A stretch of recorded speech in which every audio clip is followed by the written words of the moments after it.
Snow White begins her life inside the thick stone walls of a quiet castle. As a princess, her world is defined by absolute security and the gentle rhythms of the court. That security vanishes when her father remarries. The new queen manages the kingdom through the lens of a single daily data point, the report from a magic mirror. When Snow White matures into a beauty that threatens the queen's status, the sovereign issues a lethal order to remove her from the board. The task falls to a huntsman, but when he faces the girl in the woods, he finds he cannot strike. He abandons his orders and urges her to run deep into the forest, effectively exiling her to a world she has never seen. In a single afternoon, Snow White is stripped of her status and protection.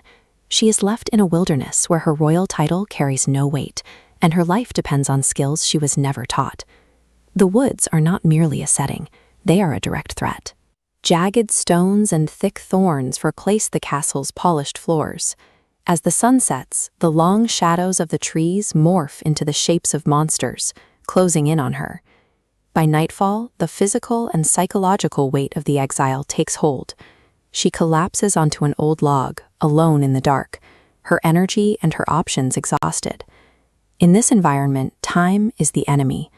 Without a way to secure shelter or find allies, the elements will likely finish what the queen's huntsman started. Survival here requires a different trade. This map shows non-aggression as a primary input. Offering kindness yields trust, translating into safe passage. A rabbit, deer, and squirrel approach. By treating them as allies, she integrates into the forest network. The payout on this interaction is immediate. The animals guide her through the dense thickets, leading her directly to a small, hidden cottage tucked beneath the roots of a giant tree. Her choice to lead with empathy has transformed the deadly environment into a cooperative landscape. The cottage provides a roof, but it is in a state of total neglect.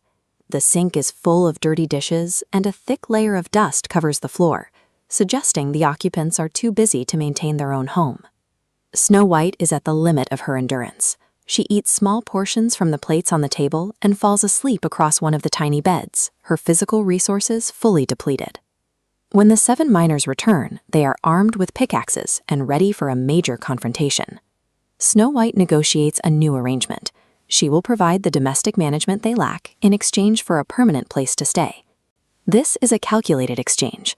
Her administrative work in the house ensures the miners' comfort, and in return, their presence guarantees her physical security. She begins her daily routine by preparing large meals for 7 laborers. Her crucial work ensures the entire workforce is properly fueled and ready for the grueling labor of the diamond mines. She also enforces new standards for the household. She insists the dwarves wash their hands and faces, maintaining the health and morale of the entire group. In the evenings, the work becomes social. Music, dancing, and storytelling transformed the group from a set of roommates into a fiercely loyal unit. By organizing the domestic life of the cottage, she has built a protective community that sees her safety as their own. The weakness in this arrangement is Snow White's own nature. Because she views the world through a lens of kindness, she is ill-equipped to recognize a targeted lie at the front door. This shows the queen's persistence. After the huntsman fails, she attempts to breach the cottage 3 separate times. She disguises herself as a peddler, then an old woman, and finally a peasant selling apples, each time tailoring her approach to bypass the dwarves' warnings. The defenses hold twice. The dwarves arrive in time to save Snow White from the silk laces and the poisoned comb.